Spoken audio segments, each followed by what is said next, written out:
मैं इधर उधर की आज बात करना नहीं चाहता हूं। हम सभी सांसद इस महत्वपूर्ण अवसर को जाने न दें। हम भारतीय सब मिल करके देश को नई दिशा देने जा रहे हैं। हमारी शासन व्यवस्था को संवेदनशीलता से भरने का एक सार्थक प्रयास करने के लिए जा रहे हैं।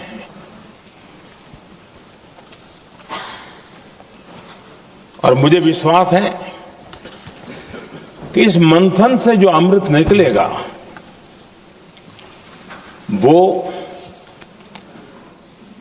देश की राजनीति की भी उसके रूप स्वरूप को तो तय करने ही करने वाला है, लेकिन ये देश की दिशा और दशा भी तय करने वाला है। इतने महत्वपूर्ण मोड़ पर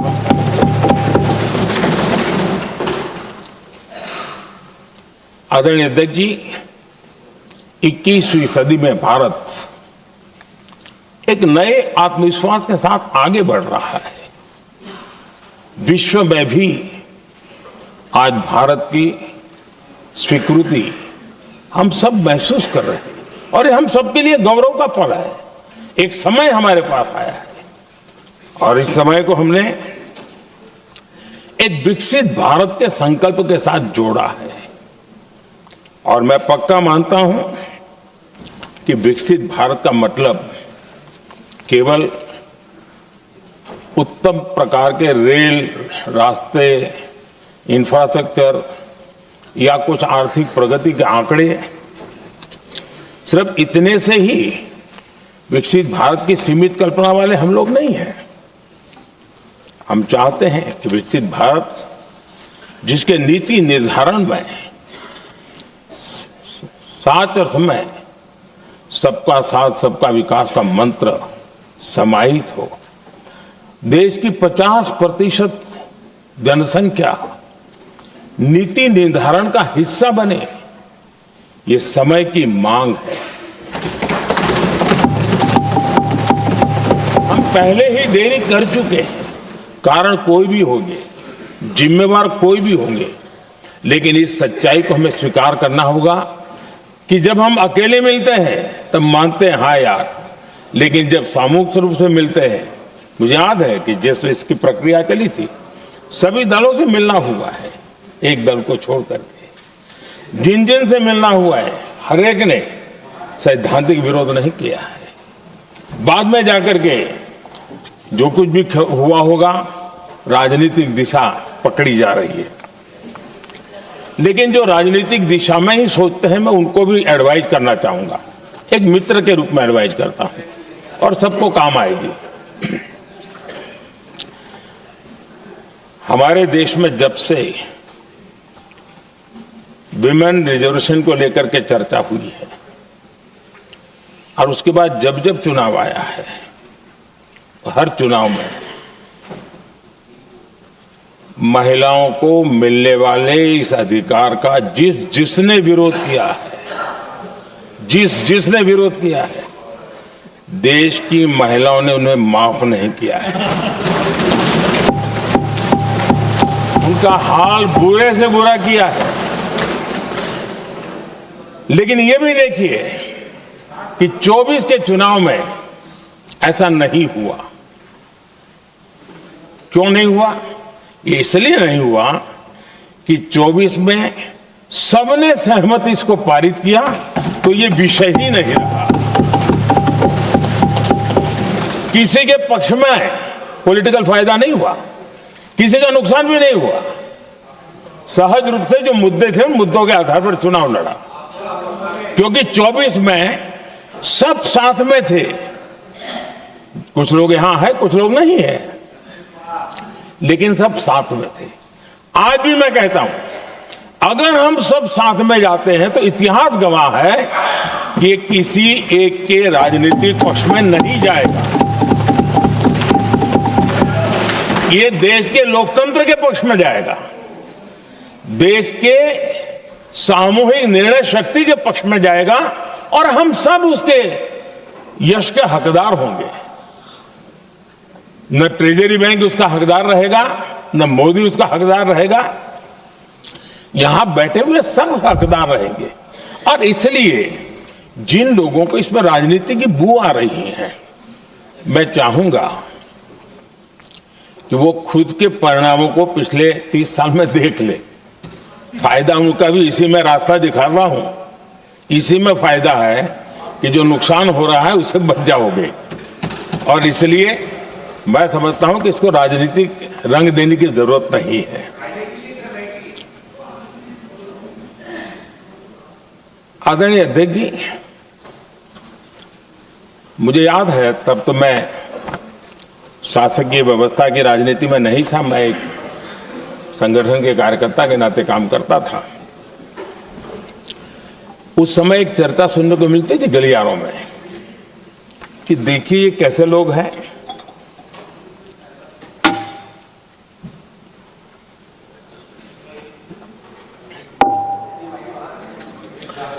पंचायतों में आरक्षण देना है तो बहुत आराम से दे देते हैं, लेकिन आप कह रहे तो कह रहे हैं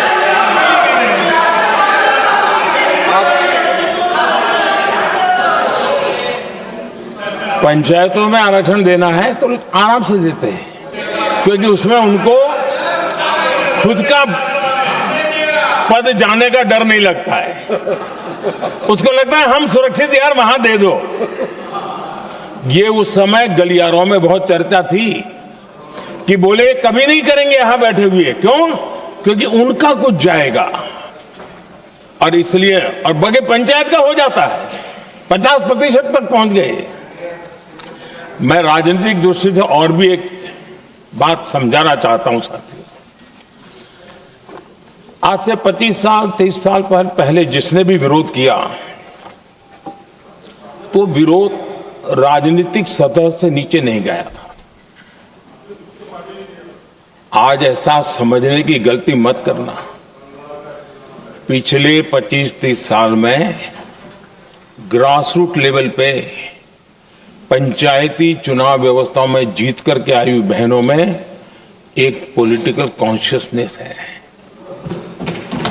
वे ओपिनियन मेकर हैं ग्रास रूट लेवल पे।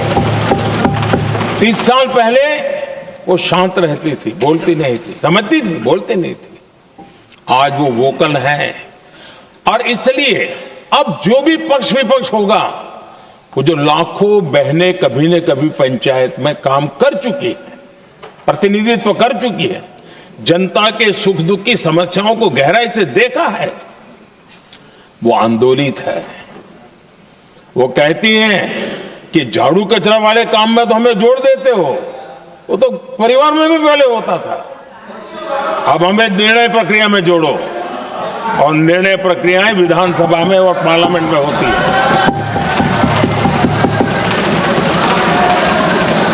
और इसलिए मैं राजनीतिक जीवन में जो लोग प्रगति चाहते, मैं किसी भी सांसद की बात करता हूं, किसी भी एमएलए की बात करता हूं, ये दल वो दल की बात मैं नहीं कर रहा हूं। जो भी राजनीतिक जीवन में सफलतापूर्वक आगे बढ़ना चाहते हैं, उनको ये मान के चलना पड़ेगा कि पिछले 25-30 साल में लाखों बहनें ग्रास रूट लेवल पर लीडर बन चुकी हैं। अब उनके अंदर सिर्फ यहां 33% का नहीं, वहां भी वो आपके फैसलों को प्रभावित करने वाली है। और इसलिए जो आज विरोध करेंगे उसको लंबे समय तक कीमत चुकानी पड़ेगी, लंबे समय तक कीमत चुकानी पड़ेगी। और इसलिए राजनीतिक समझदारी भी इसी में है कि हम ग्रास रूट लेवल पर महिलाओं की जो पॉलिटिकल लीडरशिप खड़ी हुई है, उसको आपने अब कंसीडर करना पड़ेगा।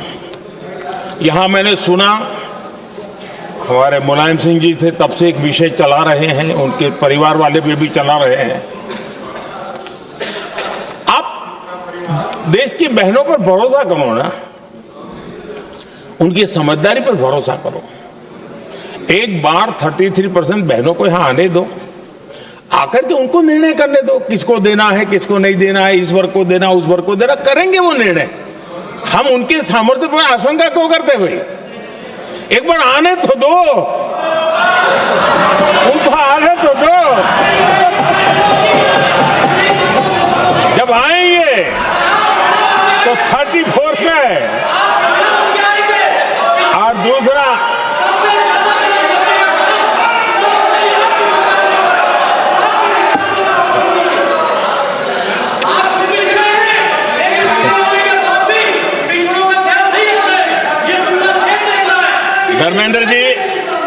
धर्मेंद्र जी, मैं आपका बहुत आभारी हूं कि आपने मेरी पहचान करा दी। ये बात सही है, मैं अति पिछड़े समाज से आता हूं।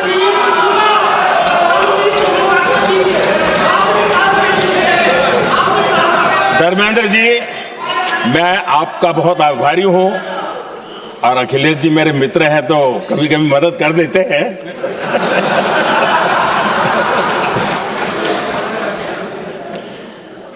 ये बात सही है कि मैं अति पिछड़े समाज से आता हूं, लेकिन मेरा दायित्व समाज के सबको साथ लेके चलने का है, और यही मेरे संविधान ने मुझे यही रास्ता दिखाया है। मेरे लिए संविधान ही सर्वोपरि है, और इसलिए और ये संविधान की ताकत है कि मेरे जैसा अत्यंत छोटे समाज का, अति पिछड़े समाज के व्यक्ति को इतना बड़ा दायित्व देश ने दिया।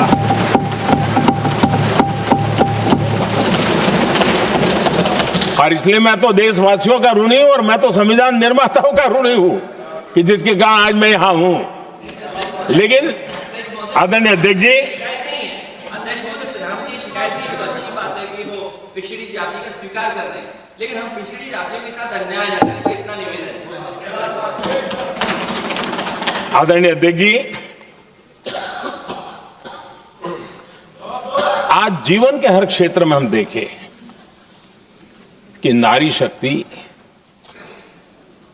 देश के गौरव को बढ़ाने वाले परचम लहराने में कहीं पीछे नहीं है जी।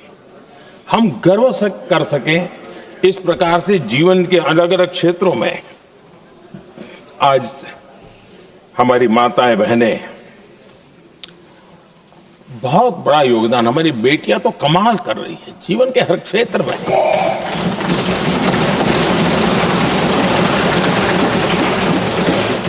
इतना बड़ा सामर्थ्य, उसको हम हिस्सेदारी से रोकने के लिए क्यों इतनी ताकत खपा रहे हैं जी? उनके जुड़ने से सामर्थ्य बढ़ने वाला है। और इसलिए मैं आज अपील करने आया हूं आपके पास कि इसको राजनीति के तराजू से मत तोलिए। यह राष्ट्रहित का निर्णय है।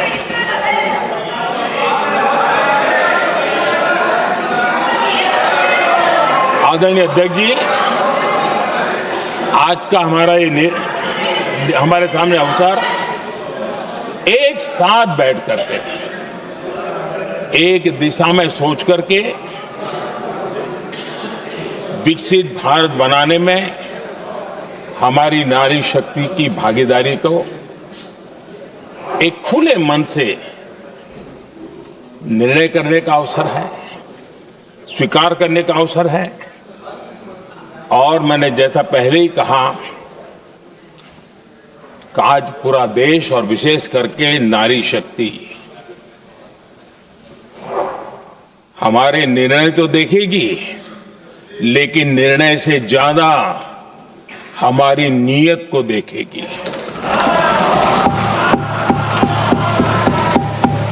और इसलिए हमारी नीयत की खोट देश की नारी शक्ति कभी माफ नहीं करेगी।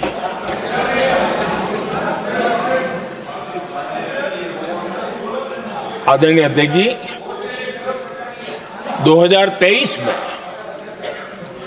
इस नए सदन में हमने सर्वसम्मति से एक प्रकार से इस अधिनियम को स्वीकार किया था। पूरे देश में खुशी का वातावरण बना, उस पर कोई राजनीतिक रंग नहीं लगे और इसलिए वो कभी राजनीतिक इश्यू भी नहीं बना। तो एक अच्छी स्थिति है। अब सवाल ये है कि हमें कितने समय तक इसको रोकना है। अब यहां जो लोग जनसंख्या वगैरह के विषय उठाते हैं, क्या आपको मालूम नहीं है?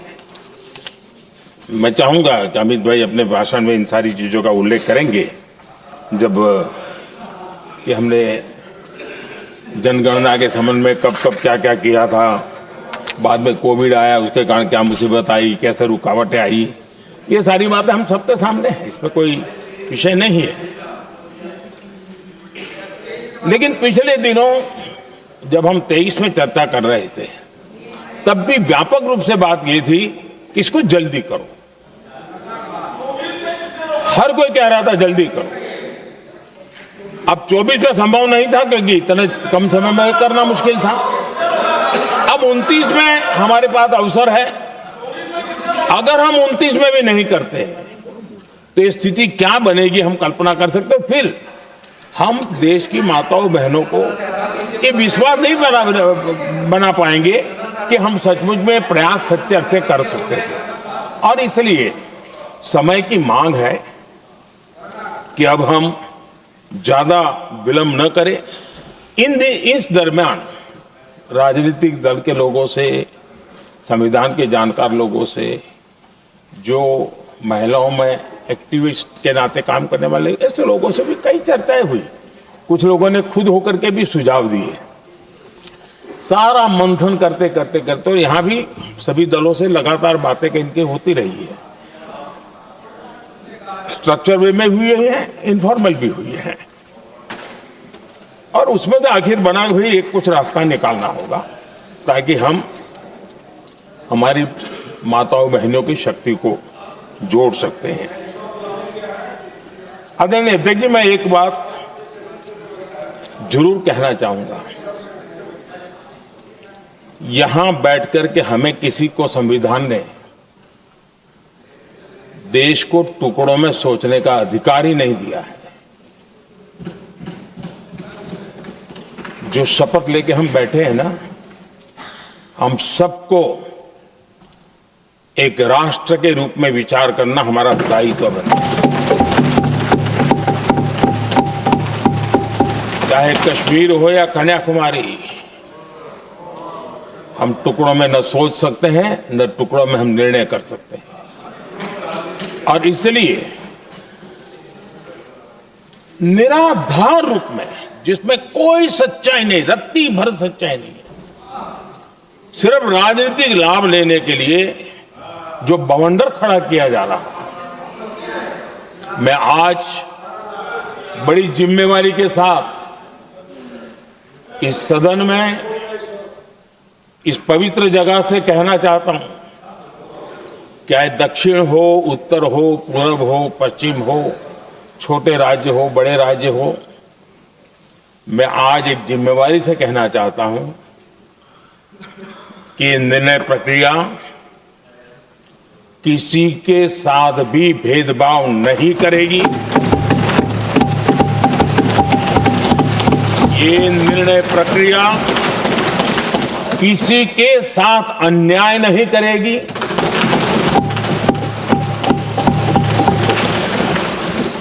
भूतकाल में जो सरकारें रही और जिनके कालखंड में जो परिसीमन हुआ और जो अनुपात उस समय से चला आ रहा है, उस अनुपात में भी कोई बदलाव नहीं होगा और वृद्धि भी उसी अनुपात में होगी।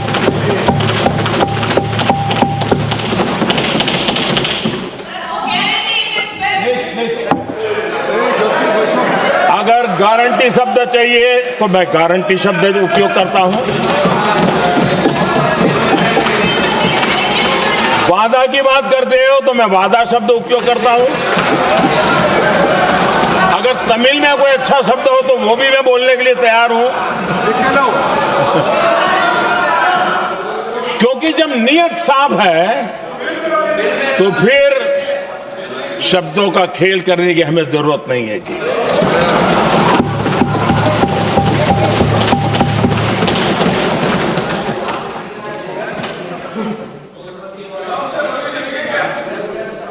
आदरणीय अध्यक्ष जी,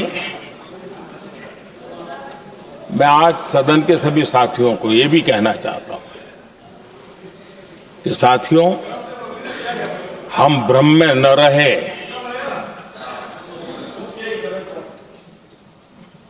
हम उस अहंकार में न रहे, और मैं हम शब्द प्रयोग कर रहा हूं, मैं और तुम की बात नहीं कर रहा हूं। मैं हम इस भ्रम में न रहे कि हम देश की नारी शक्ति को हम कुछ दे रहे हैं। जी नहीं, उसका हक है। और हमने कई दशकों से उसको रोका हुआ है। आज उसका प्रायश्चित करके हमें उस पाप में से मुक्ति पाने का यह अवसर है।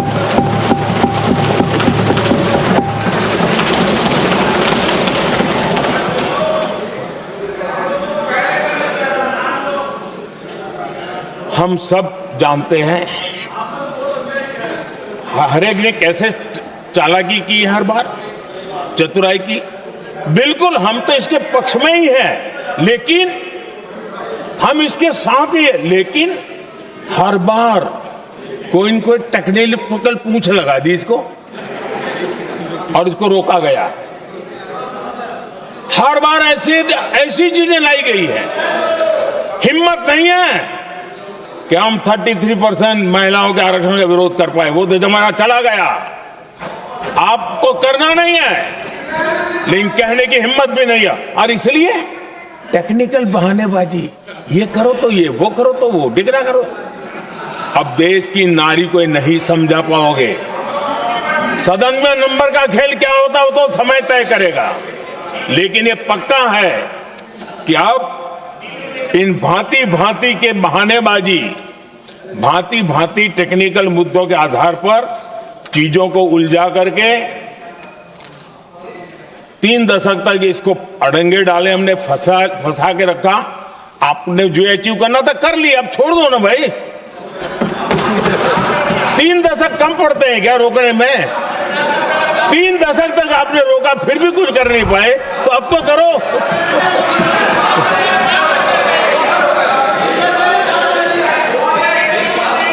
आदरणीय अध्यक्ष जी,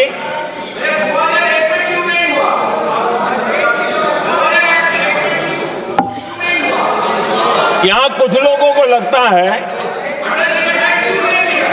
आदरणीय अध्यक्ष, यहां कुछ लोगों को लगता है इसमें कहीं न कहीं मोदी का राजनीतिक स्वार्थ है।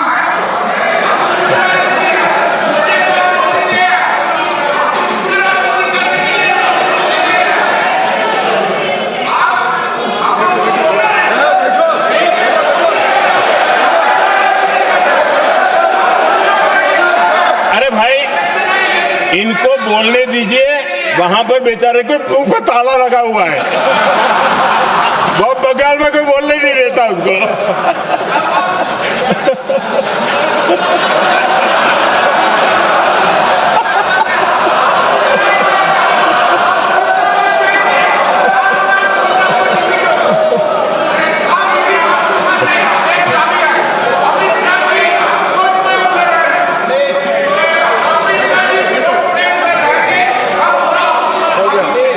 आदरणीय अध्यक्ष जी,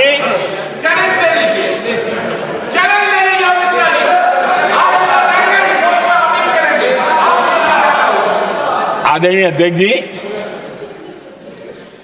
देखिए, इसका अगर विरोध करेंगे तो स्वाभाविक है कि राजनीतिक लाभ मुझे होगा,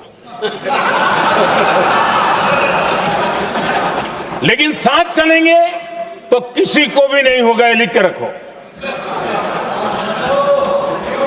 किसी को नहीं रहेगा, क्योंकि फिर अलग पहलू हो जाता है, फिर किसी को फायदा नहीं होता। और इसलिए हमें क्रेडिट नहीं चाहिए।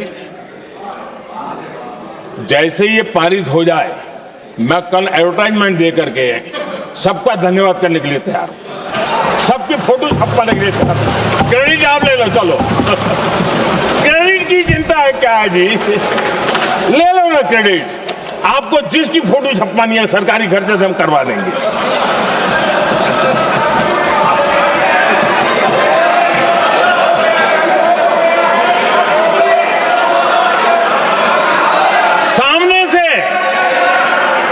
सामने से क्रेडिट का ब्लैंक चेक आपको दे रहा हूं।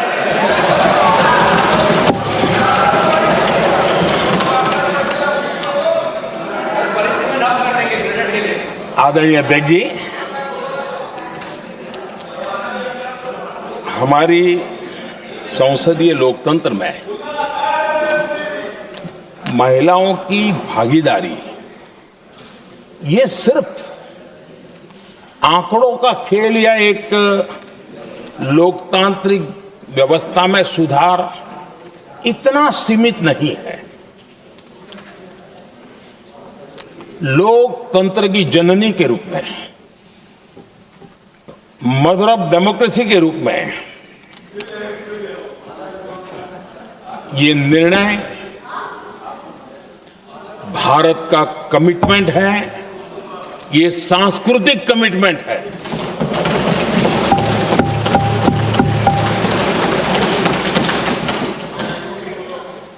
और इसी कमिटमेंट के कारण पंचायतों में ये व्यवस्था बनी और अब तो 20 से अधिक राज्य है जहां 50% हुआ है।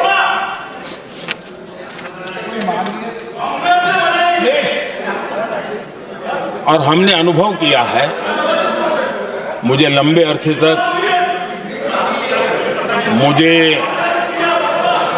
अरसे तक मुख्यमंत्री के रूप में सेवा करने का जनता ने अवसर दिया और उसी कालखंड में ग्रासरूट लेवल पर विमेन लीडरशिप को मैंने देखा है।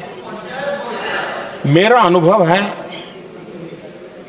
कि संवेदनशीलता के साथ समस्याओं के समाधान में उनका कमिटमेंट बहुत ही परिणामकारी रहते थे, विकास की यात्रा को गति देने में रहते थे।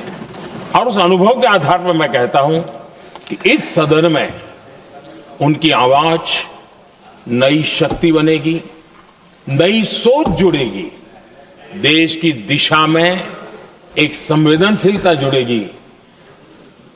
तथ्य और तर्क के आधारों पर अनुभव जब जुड़ता है तब मैं समझता हूं उसका सामर्थ्य अनेक गुना बढ़ जाता है और सदन कितना समृद्ध हो।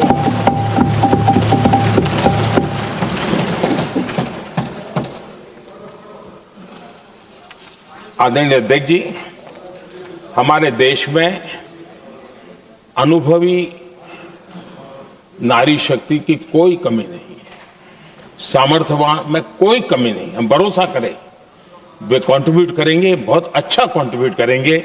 और आज भी जितनी हमारी बहनें यहाँ हैं, जब भी उनको अवसर मिला है उन्होंने बहुत अच्छे ढंग से अपनी बात बताई है, सदन को समृद्ध किया है। आदरणीय अध्यक्ष जी, आज देश में वर्तमान में देश में 650 से ज्यादा पंचायतें, डिस्ट्रिक्ट पंचायत, करीब 250 महिलाएं उसका नेतृत्व कर रही और केंद्र के कैबिनेट मिनिस्टर से ज्यादा उनके पास जिम्मेवारी और धन और व्यवस्था होती है, काम करती है जी। करीब 6700 ब्लॉक पंचायतों में 2700 से अधिक ब्लॉक पंचायत ऐसी हैं जिसका नेतृत्व महिलाओं के हाथ में। आज देश में 900 से अधिक शहरों में अर्बन लोकल बॉडीज की हेड के रूप में मेयर्स हो या स्टैंडिंग कमेटी का काम देखने वाली बहनें हैं, उनकी ताकत है। और मैं मानता हूं कि आज देश जो प्रगति कर रहा है उस प्रगति में इनका भी महत्वपूर्ण योगदान है। उस ऋण को हमें स्वीकार करने का ये अवसर है। और जब ये अनुभव सदन के साथ जुड़ेगा तब वो अनेक गुना ताकत बढ़ा देगा। आदरणीय अध्यक्ष जी, एक लंबी प्रतीक्षा एंड एक प्रकार से हम सबके लिए सवालिया निशान पैदा हो, ऐसी परिस्थिति हम ही लोगों ने पैदा की है। ये अवसर है कि हम पुरानी जो कुछ भी मर्यादाएं रही होगी, मुश्किलें रही होगी, उसे बाहर निकले, हिम्मत के साथ हम आगे बढ़े और नारी शक्ति का राष्ट्र के विकास में उनकी सहभागिता को हम सुनिश्चित करें। और मैं पक्का मानता हूं कि अगर आज हम मिलकर के निर्णय करते हैं, और मैं तो आग्रह करूंगा कि हमें सर्वसम्मति से इसको आगे बढ़ाना चाहिए। और जब सर्वसम्मति से बढ़ता है तो ट्रेजरी बेंच पर एक दबाव रहता है जी, उनको भी लगता है भाई सबका इसमें हक है, हर एक की बात मान के चलो, कोई नुकसान नहीं है। सामूहिक शक्ति से तो अनेक परिणाम हमें अच्छे मिलते हैं। आदरणीय अध्यक्ष जी, मैं ज्यादा समय न लेते हुए इतना ही कहूंगा कि इसको राजनीति के तराजू से न तोलें। हम जब भी कुछ निर्णय करने जा रहे हैं तो देश के इतने बड़े देश का आधा जिम्मा जो उठा रहे हैं, उनका भी कोई हक बनता है यहां आने का, हमें रोकना नहीं चाहिए। और दूसरा, संख्या के संबंध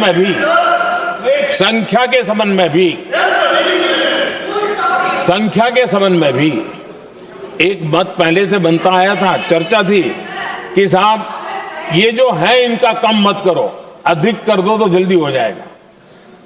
वो अधिक वाला विषय वो आया है कि चलो भाई पैसे जो संख्या थी 33% और बढ़ा दो, ताकि किसी को ऐसा न लगे कि मेरा हक चला गया। एक नई शक्ति जुड़ेगी, अतिरिक्त शक्ति जुड़ेगी। और अब सदन की रचना भी तो अब पहले से हमने सोच कर रखा है, जगह तो बना ली है। और आदरणीय अध्यक्ष जी, मैं लाइटर में मैं जरूर कहना चाहूंगा, हर एक के अपने राजनीतिक कारण होते हैं और पराजय का डर जरा हैरान करने वाला होता है, लेकिन अपने यहाँ जब कोई भी शुभ काम होता है उसको नजर न लग जाए, इसलिए काला टीका लगाने की परंपरा है।